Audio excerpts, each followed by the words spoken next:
Stay tuned for the latest in high-tech tackle and game-changing lures for your four-season fishing success. This is your Angling Connection, the pro's choice.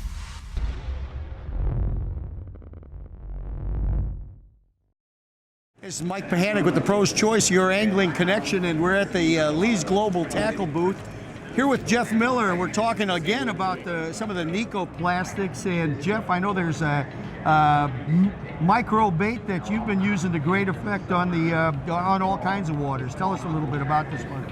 The tadpole here, John Moy from Lee's Global Tackle got a few years ago. Used to be in different packaging, used to get 3 baits. He was the first one in the country to get this bait. John said, Jeff, come on up, I want to show you something. Anytime you get something new in that looks very good potential, come on, take a look at it, come and take a look.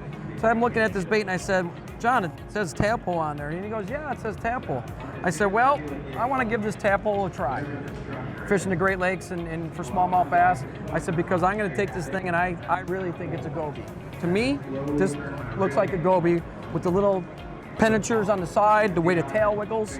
So he had, I think, 2 or 3 colors, dark colors, okay, before the whites came out and the other colors came out. This color has not been on the market very long. It's one of my #1s when I'm fishing the sand or a clay bottom, because I want to match it, okay? And what do they refer to this color as, Jeff? I could pumpkin. This, in my eyes, back in the day, it was a straight pumpkin. They're calling it natural. Makes sense to me, right? When I go with something with flake in there, obviously this is green with red flake. I always like watermelon in the Great Lakes. Anytime the sun is out, I want some type of flake in there. It's got the red flake. Great color when the sun is out. Starting at 10 o'clock, this is what I'll start doing, okay, if it's sunny. Now, how are you rigging these baits, Jeff? I'm rigging these normally on a drop shot rig. That's where I think it pays the best dividends, is a drop shot rig. I'd like to do it anywhere from a 6-inch leader up to a 16-inch leader, depending on what the fish are doing and the time of the year. The great thing about this bait, most baits on drop shotting will lay down when it's drop shotting. This bait does not do that.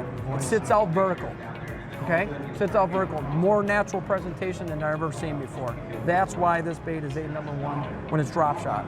Now this is a small size bait. What type of hook are you using? What size are you using? My hook that I like in drop shot, especially with this small bait, I'm just nose hooking it. I mean just nose hooking it, okay? When we just did the seminar, it's no problem getting 20 fish out of one bait.